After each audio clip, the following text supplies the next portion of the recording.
Good morning, good afternoon, good evening from Warsaw. Dzień dobry wszystkim.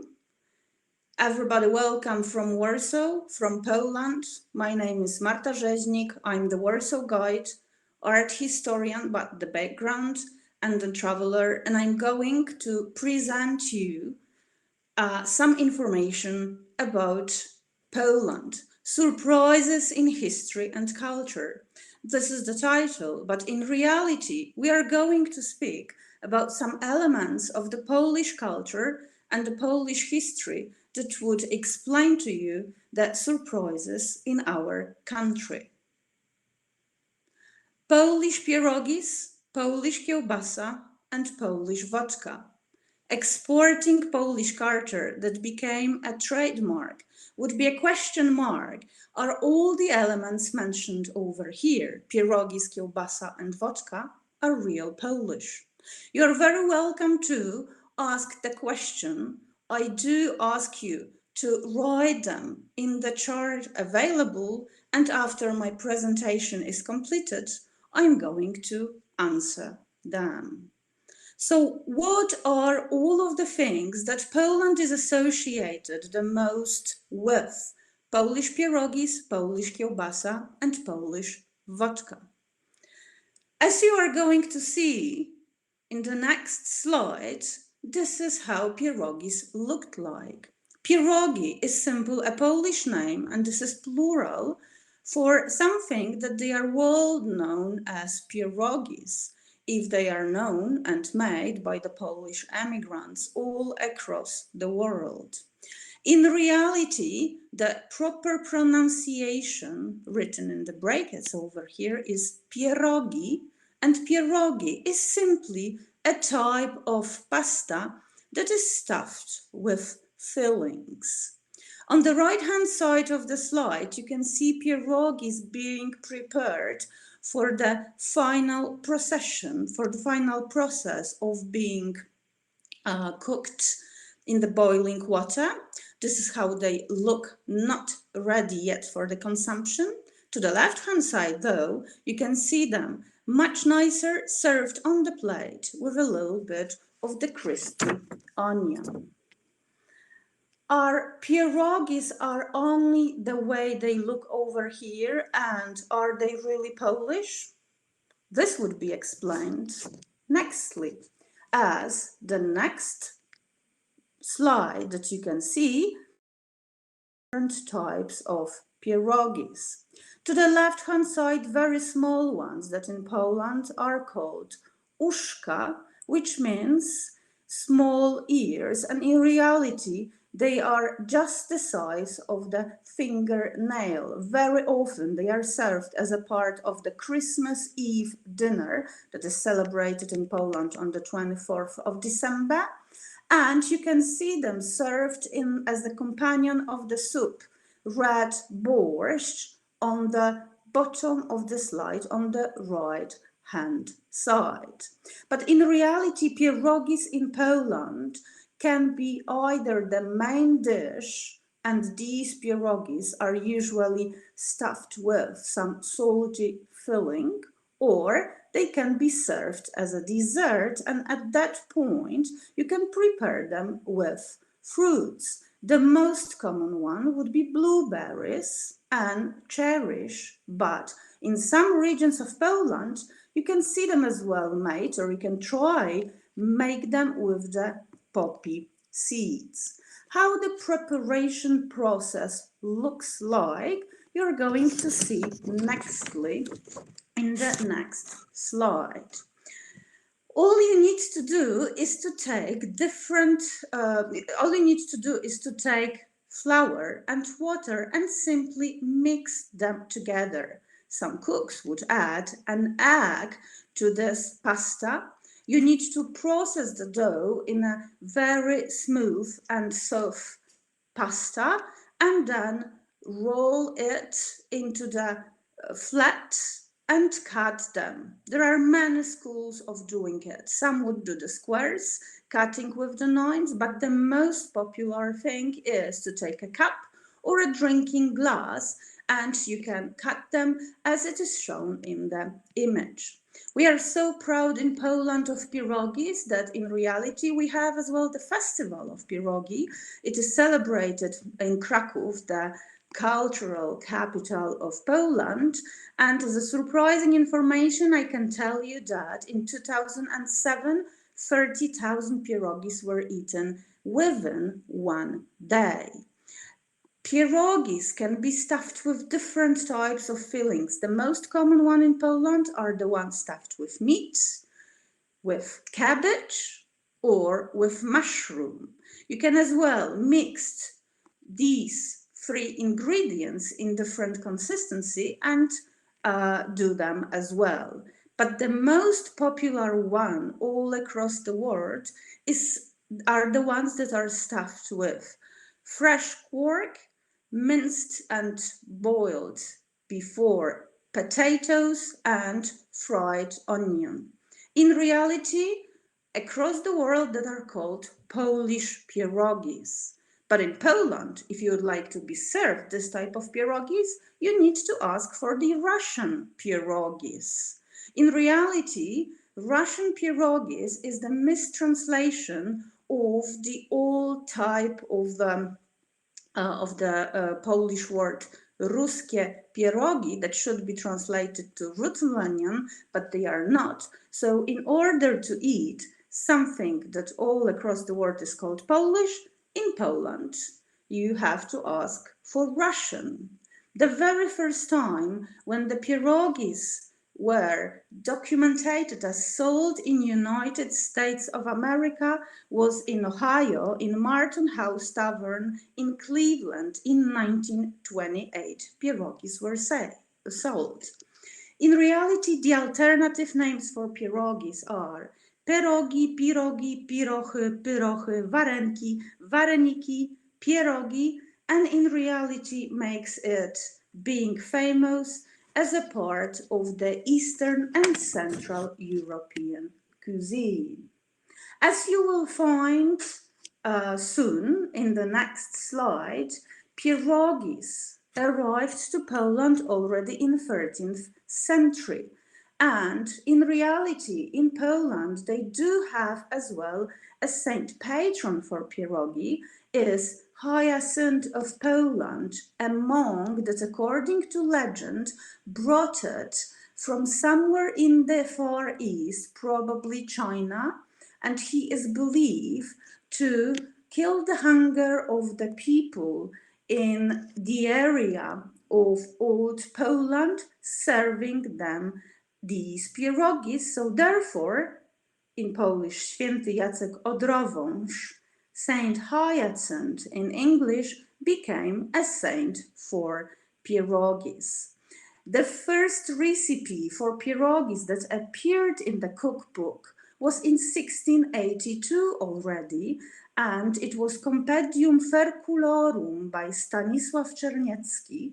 At that time, the pierogies couldn't be really stuffed with potatoes, as they are mostly popular right now, because potatoes in 17th century were not yet known. But at that time, pierogies were stuffed with chopped kidneys, veal fat, greens, and nutmeg. They are traditionally made as well these days in Poland, but this is not as simple as the potato, cheese, and onion. The potato, cheese, and onion can be as well the vegetarian dish. Nextly, we will go to the Polish kielbasa. Kielbasa, in reality, as it exists in Poland, it is any type of meat sausage from Poland. We do have different types of kielbasa, and over here in these images, you can see them served differently, and in the drawing, you can see Polish kielbasa. Polish kielbasa, in reality, covers a whole group to which black pudding belongs, white raw sausage, and different type of smoked kielbasa. Out of these ones showed in the picture, the Kielbasa Lisiecka in 2010 received the European Union certificate with the protected designation of origin. As you will find out, Kielbasa, in reality in Poland, is a star on the table. Kielbasa is served in a different way, and basically you can eat it from the very early in the morning up to late at night. It can be served as smoked or fresh. It has different type of varieties, and every single region would have its own speciality. It can be made of pork, beef, turkey, lamb, chicken, and veal with different kinds of addings. In reality, sausage can be served as cold cuts for breakfast and for the dinners as well, as hot, boiled, baked, or grilled throughout a whole day. Sausage is an ingredient used in many soups. Over here in this image to the left-hand side, you can see the Polish sour rye soup, which is żurek. Kielbasa is used in one of the very famous Polish dishes called hunter stew, bigos in Poland. And kielbasa, to finish it with, it's very well known as a snack, we call it in Polish zagrycha, and a company for beer or vodka. We love our kielbasa, and you can see it in the next slide, by the man who presents it, with the heart between eye and kielbasa. And you can see one of the markets where the kielbasa is shown. In reality, when we go to the history of kielbasa, the very first time when the method of smoking meat appears, it's already in Poland in 15th century by the Polish chronicle Jan Długosz. The oldest cookbook written by Stefan Czerniecki in 17th century already gives you the recipes for smoked ham, smoked sausage, and as well had cheese. In the past, in 18th century, every single Polish manor house made its own kielbasa. Today, this is not that obvious. But in the 18th century as well, in order to be called renowned cook, you needed to know how to make at least 12 different types of kielbasa. And to be master of it, you needed to know 24 recipes to make kielbasa. The commercial production began in 19th century, and from that time it is completely different way of preparation and as well of getting kielbasa. Today, mostly Polish kielbasa, it's made of the pork meat. Surprisingly, this type of deli was already mentioned before Jesus Christ. In 8th century BC, it was mentioned, this type of food was mentioned in the Odyssey by Homer.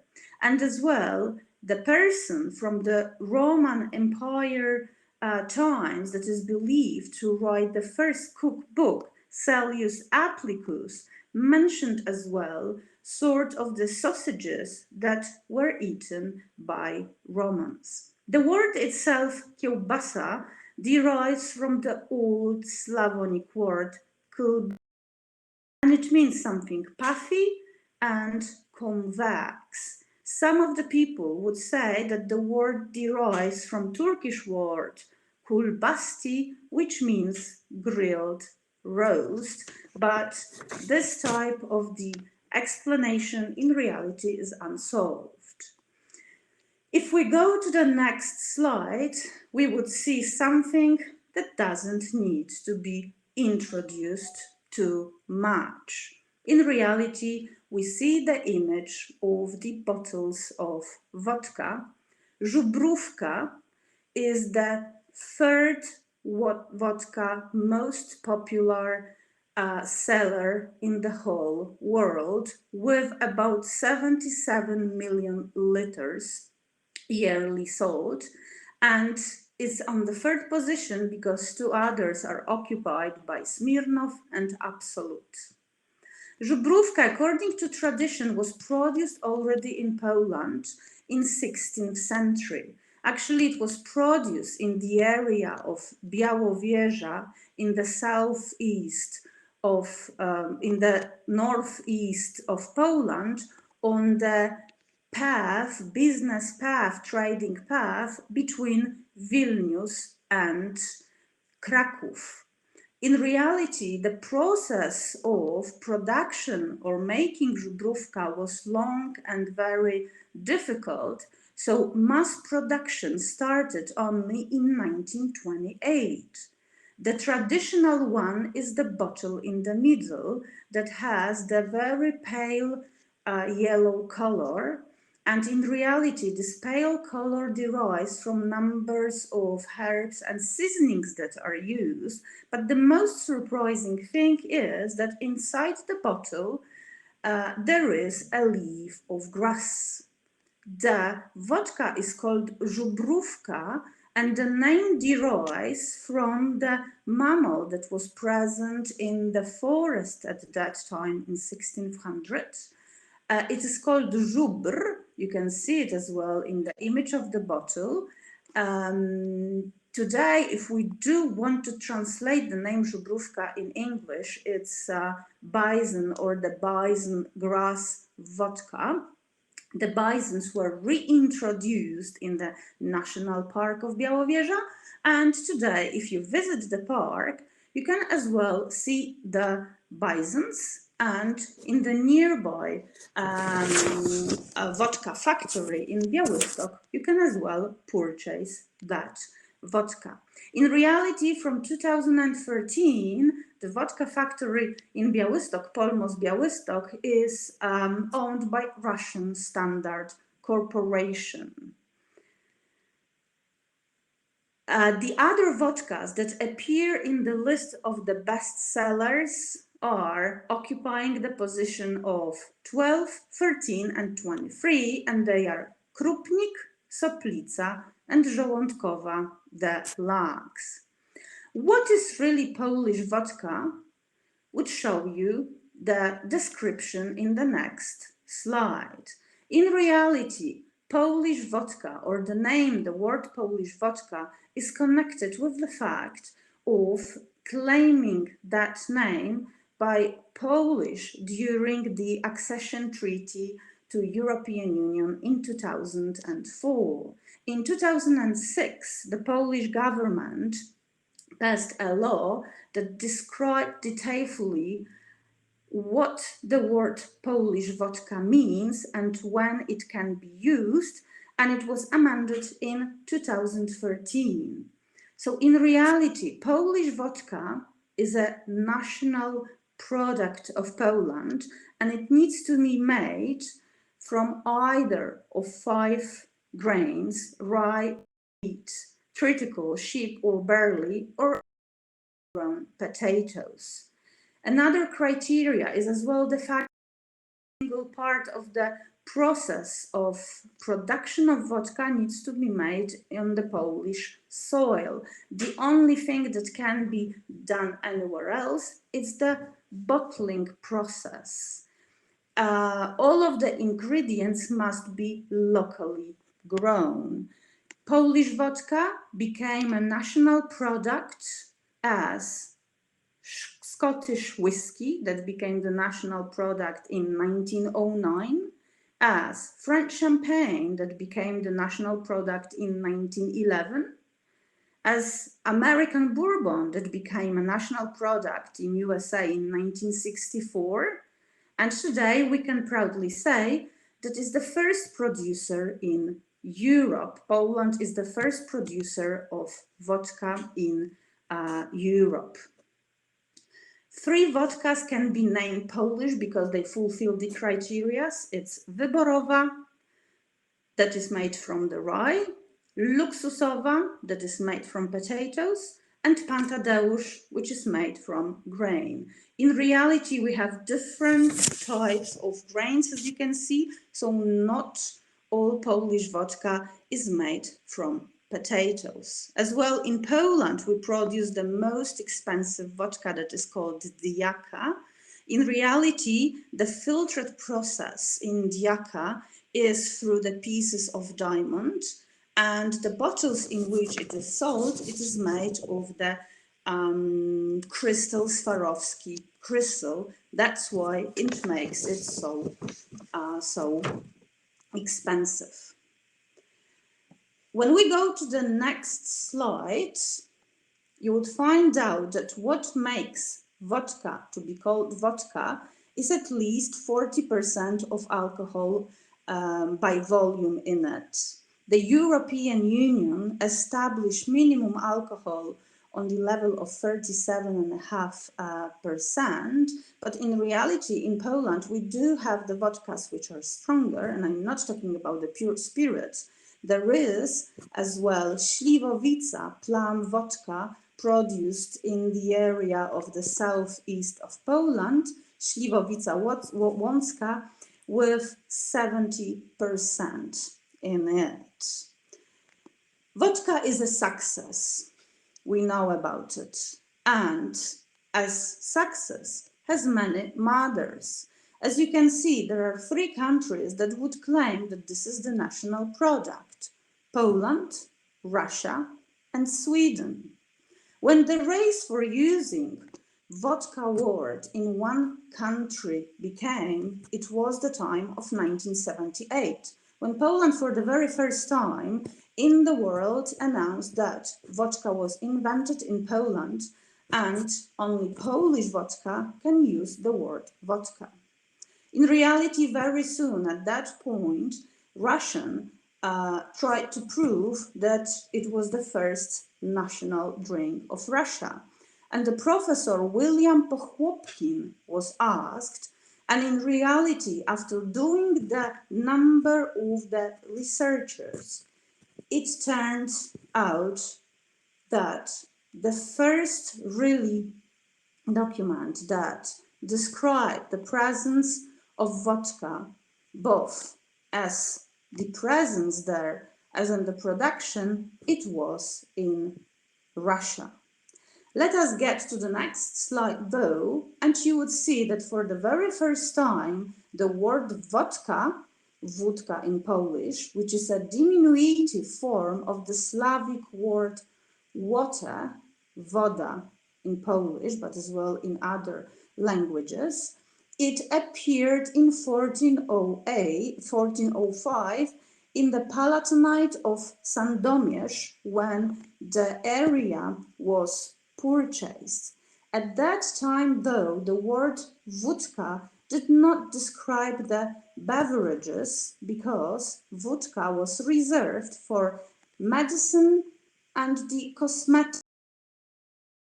The beverage in Old Polish language was called gorzałka, that comes from the word gorzeć, which means to burn, and it is obvious as once drinking vodka, you can feel this feeling of burning in your throat. But as well, another word appeared at that time, and it derived from the Latin word aqua vita. The aqua vita were that type of beverages that were produced within different monasteries. Aqua vita means the water of life, and in Poland we Polonized the Latin word aqua vita into oko vita. When it comes to the process of who was first, Poland or Russia, I have to give you the answer that this is not very easy to say. In reality, neither on Polish nor on Russian side there is the 100% claim that one of them was first. In reality, Russians for sure for the very first time had the documents about presence of vodka. In 1386, merchant from Genova arrived and brought aqua vita to Russian monasteries, but at that time it was already a sort of honey liquor that was made in the Russian monasteries. In 1450, there is another document that shows invention of vodka in Russian and as well purchasing that drink by Swedish and bringing it over to Sweden. So at that point, really, the race who is between Russia and Poland. In reality, the compromise was reached. Polish vodka is produced in Poland. Russian vodka is produced in Russia. But Russian invented vodka and Polish can use the name. To make the story even more complex, I can tell that the largest producer ever existing in the world was in Russia, in Siberia, but it was Polish. His name was Alfons Kozioł Poklewski. He actually died at the end of 1800, living behind a heritage of 500 millions of American dollars.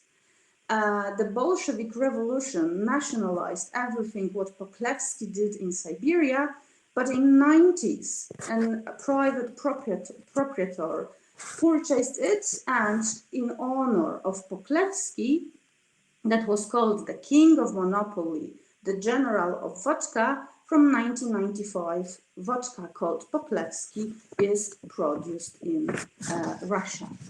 When we go to the next slide, we would be able to see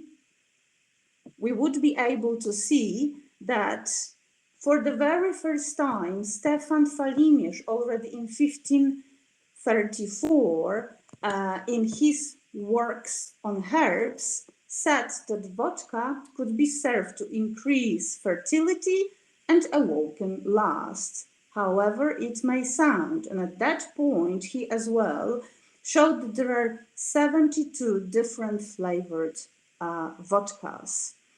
The tradition of the Polish vodka goes back to 16th and 17th century with Żubrówka that was mentioned, with Goldwasser that was produced with the petals of gold in Gdańsk, with the Starka vodka that is reproduced right now, and as well with the nobility, noble families that started to produce vodka in 17th century, having an access to enormous amount of grain that at that point was not sold in Europe, and they started to produce out of that grain in the very small distilleries on their territory vodka. One of the very first ones that are worth to be mentioned is Potocki family in Łęczów, that have the documents of opening the vodka production, not yet on a mass scale, in 1784. But the first biggest distillery that was opened, it was opened in Poland, in Lwów at that time in 1782, but today Lwów is in Ukraine, and the vodka factory was opened by Baczewski. In reality, to tell you the truth, these days in Poland, more beer is consumed. We are the second largest producer of the beer after Germany, and as it is shown in 2019, 40 million hectoliters beer in Poland. Nearly everything was sold on the inner markets. As in many American liquor stores, you can see in 1894, Dmitry Mendeleev, the creator as well of periodic table, the greatest scientist in Russia, received the decree to set the imperial quality standard for Russian vodka, and the Russian standard was born. Is it true or false? It is false. We do know that Dmitry Mendeleev in 1865, he actually made the doctoral dissertation on compounds of alcohol and water, and at that point, the alcohol is mixed the best with 60% of quantity of water, but Mendeleev himself, as he said, he preferred much more red wine. So why these products, pierogies, kielbasa and vodka, are called Polish, but they are not only in Poland? Well, a little bit of the history that will come next will explain you this surprise.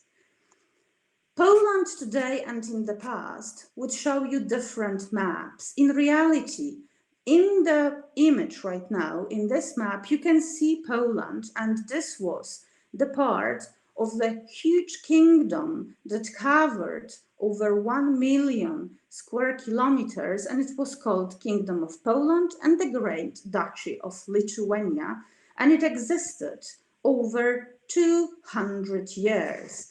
As you can see as well in that map, you can read different countries of today's Europe. It was Poland, Ukraine, Belarus, Lithuania, Latvia, and Russia that were the components of that kingdom. So in reality, the Kingdom of Poland and the Grand Duchy of Lithuania was a home for many nations. It was as well parliamentary monarchy where the kings were elected. We were the only country where the royal elections were present, and the aristocrats, every single time when the king died, they actually met in Warsaw, and the candidates were giving the speeches about privileges and about their idea for the kingdom, and on that point they may have been elected. So it was a sort of democracy in the kingdom. This country as well had the first European constitution that was ratified on the 3rd of May 1795 in Warsaw, a couple of months before the French one. When we move to the next slide, you would be able to see that between 1795, when there was the last and the third partition of Poland, Poland did not exist as the country until 1918, after the World War I. In reality, the country does not exist, but the people, the Polish people, exist. So the Poles at that point lived in different countries. They lived in the Russian Empire, they lived in the Kingdom of Prussia, they lived in Austrian and Hungarian Empire, even though there were the intervals of a sort of independence granted at the beginning of 1800, the country as per se did not exist till 1918. So at that point, there was a number of the political and cultural influences and exchanges on both sides. And that's why we can say that pierogies, kielbasa, and the vodka are known as well in other countries. By the end of 1800 as well, the emigration process started, and many Polish people, left what was called before Kingdom of Poland to other European countries and as well United States of America. When we go after the World War I, that will be shown in the next slide, you can see actually that the borders are different again. Poland regained the independence after World War I in 1918. It existed as the Republic of Monarchs, and basically this is the area that is over here colored with brown. After 1945, the border changed again, and you can see over here today's Poland that is outlined with the black line that has to the west Germany as the neighbors, Czech Republic and Slovakia to the south, Ukraine, Belarus and Lithuania to the east, and then as well a border with Russia that is the military base on the Baltic Sea, Kaliningrad. Today in Poland there is 38 million people living, and about 20 million Poles live abroad. If we go to the next slide, you would be able to see some things that I would call surprises. The country that was the kingdom in the past and elected the monarchs was the only example at that time in Europe. We had as well our great deal with the battles in Europe as King Sobieski, John III Sobieski, that in 1683 participated in the great victory of the Battle of Vienna, and he is actually believed to introduce to Poland coffee beans and the potato plant. When he brought as an award from Austria a potato plant, the Polish people didn't know what to do with the potato plant. So they grew it only for decorations of the interiors. We started to eat potatoes much, much later. So at that point, neither initial vodka production nor pierogies could be served with potatoes. Sobieski, though, had a friend, Jerzy Franciszek Kulczycki, who was not only friend and a merchant that had the presence connection with the East, so he spoke very good Turkish, but he was as well a spy, and he is believed to open the first coffee cafe in Vienna because he said that for the award of the Battle of Vienna, where he participated, he would like to have 300 bags that were left by the Turkish. Nobody really knew what the bags are filled with. The people thought that they might be food for camels. Kulczycki took it, and it turned out that these were the beans of coffee. Coffee was brought by Sobieski to Poland, but it was not served as in the cafe in Vienna with honey or with milk. So the Polish nobles, after drinking coffee, they said that it is too dark, too bitter, and they preferred to wake up in the morning with the glass of the red wine. Kościuszko, it's not only the name of the highest mountain in Australia, in the area of New South Wales, that was called by the Polish traveler and geographer Edmund Strzelecki, but Tadeusz Kościuszko is as well the national common Polish and American hero. He was an engineer that designed as well the West Point on the Hudson River, and he fought for the independence both in United States of America and in Poland. Madame Curie is as well Polish. Her name is Maria Skłodowska, and she acquired Curie name by the marriage with Pierre Curie. She is the first woman that was awarded with a Nobel Prize, the very first one. She got in physics in 1903 and shared it with her husband. The second one, in 1911, she got herself in chemistry, and up to today, she is the only woman, the only human being that has two Nobel Prizes in two different disciplines.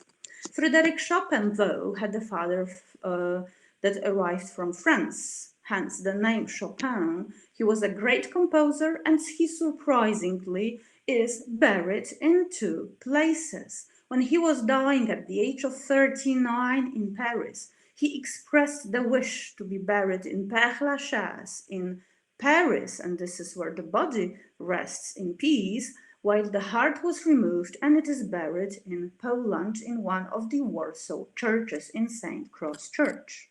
Enigma code for the very first time was broken in 1932 in Warsaw, and it happened being performed by three Polish cryptologists, Rejewski, Zygalski, and Różycki. Three of them were evacuated at the outbreak of the World War II. All of the documentation to produce a machine to encrypt the messages of the Enigma was as well evacuated. Two of them and the documentation made it safely to Bletchley Park when they continued to work with the British cryptologist, and this is how the Enigma code was finally broken and the battle over England was won. When we stay in the area of Great Britain, I have to admit that the ex-Prime Minister of Great Britain, Margaret Thatcher, did not like trade unions at all, but she respected one. It was Solidarność, whose leader was Lech Wałęsa, and this is how democracy process, as it was a long process, arrived to Poland when, on the 4th of June 1989, we had the first parliamentary elections, three ones, that were arranged over here in Poland 5 months before the Berlin Wall collapsed. But collapsing of the Berlin Wall is much more spectacular than the three parliamentary elections, although in Poland at that time you could see the posters that you can see right over here as well. High noon with Gary Cooper and the logo of Solidarność, and below there is a date to vote the 4th of June 1989.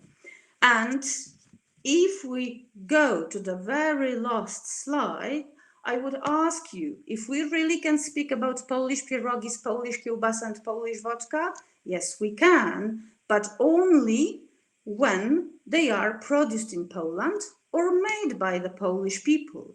Because of the shifting of the borders, movements of the people, in realities, we do share pierogies, kielbasa, and vodka with other countries as well. If you would like to try a little bit of the Polish cuisine, there were sent to you links made of the movies by the Polish chefs and the people who would give you the proper step-by-step recipes and the process to make Polish cuisine, to make Polish pierogies and Polish kielbasa. Remember, when we eat or drink in Poland, we say na zdrowie. Just remember not to drink too much of the alcohol because it won't be to your health. And at that point, I would like to thank you very much for your time and for the attention. Dziękuję bardzo.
So I think now you can hear me. I Yes, just now I can. as being on the host side, I just my bad. I just forgot about opening my mic on. So okay, let me start again. Thank you very much for your wonderful presentation, Marta. It was so informative and so appealing for me, and I hope for the audiences. And I personally tried the Polish pierogi yesterday for my family, and it turned out. I mean, I don't know. It's the actual one as Polish too. I mean, if I was successful, but it was so delicious. So thank you for the for reminding us. And we're waiting for the other questions, but we have a question from David. He's curious about are there any particular variations for pierogies, and what is your personal favorite? The variations for pierogies are only with the filling. So the most traditional ones are with minced meat, with cabbage, or with cabbage and mushroom, Hmm. or cabbage, we mean either sweet or mostly sauerkrauty. The dough is always the same. Right now, you can, whatever comes to your mind, you can actually do it. My favorite pierogi filling is sauerkrauty and mushroom. Oh yes, that would be mine as well. I will try this one next time. So let's wait a couple of seconds more if we have any more questions. If not, we can uh, move on to our next session. But thank you again very much. I'm gonna now share the put me out of the screen and share the links to the students so that they can see the YouTube links of Polish kielbasa and Polish pierogies that they can try as I did yesterday. Hold on. And all right. So thank you very much as well, and I do suggest try to make the pierogies because they are, even though they are time consuming, it's fun to make them with the whole family as well. It's very healthy, and ingredients can be purchased anywhere in the world, not even in the Polish stores. You can go to any supermarket and buy the ingredients for them. Thank you very much, Marta, for all the time and support for our program. And thank you for the audiences who joined us today. So we can now move on to the coffee chat, and then to our keynote speaker will be the next session. Thank you and see you soon. Thank you very much, everybody, and have a great experience making pierogies.